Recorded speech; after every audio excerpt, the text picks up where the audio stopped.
Some people broke into our house and they showed us all his money.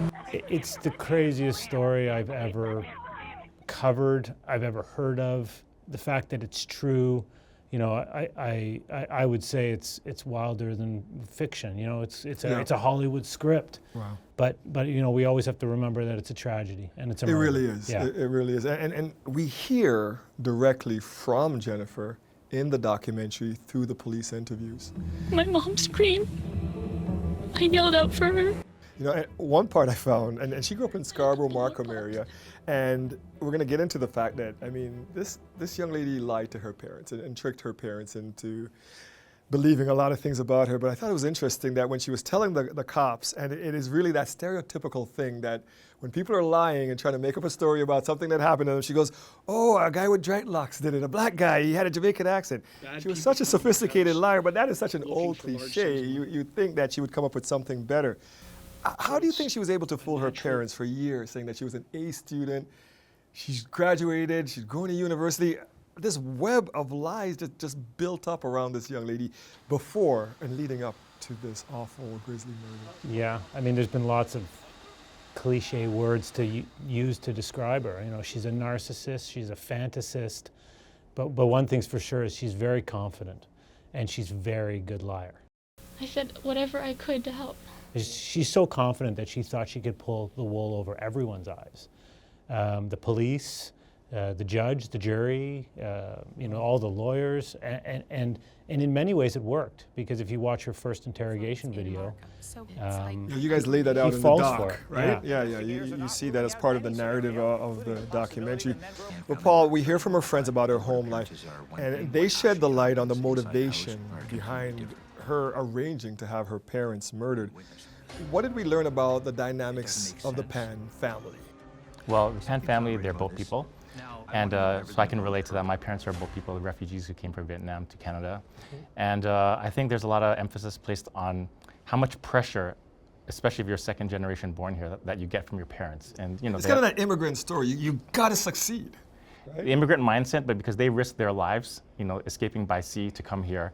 And they just want their children to do well and to provide them with every opportunity to succeed.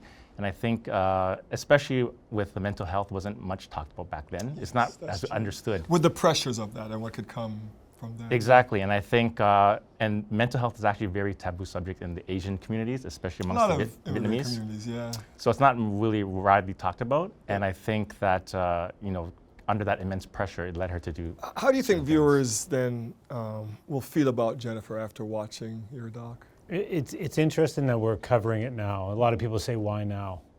The question is, I think, best answered by saying that when, you know, I covered it, I was there the whole 10 months, and she was really made out to be the daughter from hell. In fact, that was a front page at the Toronto Sun, the daughter from hell.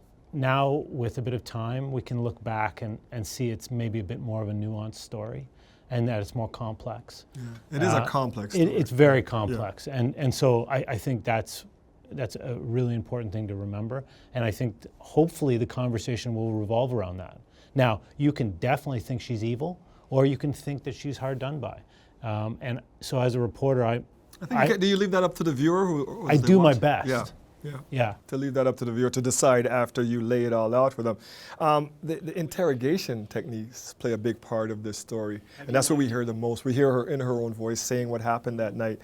One thing I found interesting, and I don't want to give too much away because it's in the doc, but they kind of lie to her to trick her into telling the truth. What did you think about that as a former crime reporter, about that part of the interrogation process? It's really process? interesting. Good, because that's the Reed technique. It's actually got its own name. Really? It's got its own counsel. Police are allowed to lie to you. Because if you are lying, it's the most cold-blooded thing that I have ever faced in my life. And they can use a number of pressure techniques and tactics to get to the confession. And this is what they do to Jennifer. It's really interesting how you guys deal with that in the documentary.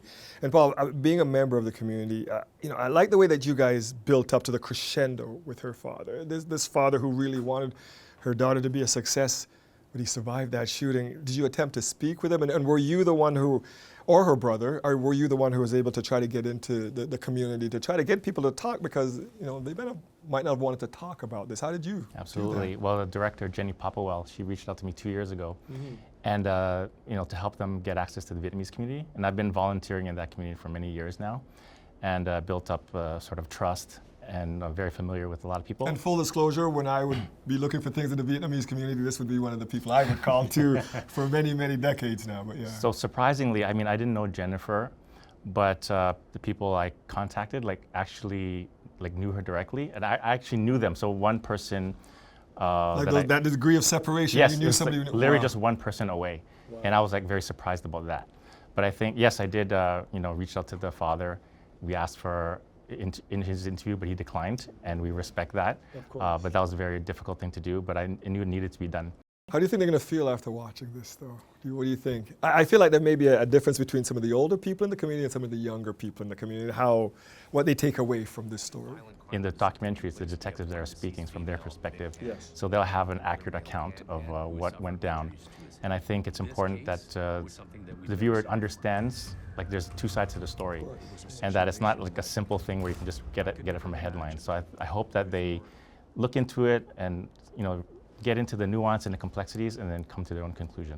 Jeremy, how do you think this is going to appeal to a global audience? Because you're showing this to the world on Netflix now, and does it speak to, immigrant life in this country? Well, it's interesting. So there's a book by Amy Chua that's called Tiger Parenting. Yes, I've heard of that. You've heard it, and yeah. I've seen her interviewed on 60 Minutes. It Like blew that. up Yes, I remember. when it came, and there was it was very divisive. Her second book is called, what you mentioned off the top, is The Immigrant Story.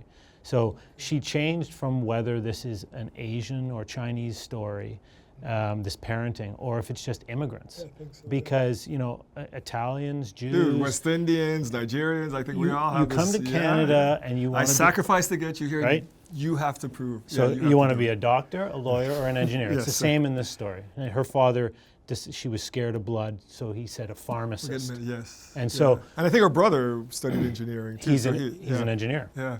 And so, and you'll see this story quite widely told. So I would guess that a lot of people are going to relate to the story.